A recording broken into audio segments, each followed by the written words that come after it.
infection. Infection is the lodgement and multiplication of a parasite in or on the tissues of a host.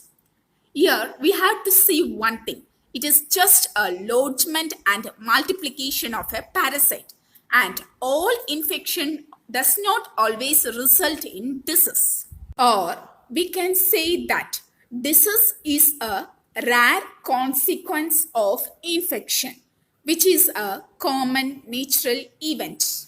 Infection and immunity involve interaction between the animal body, that is host, and the infecting microorganism.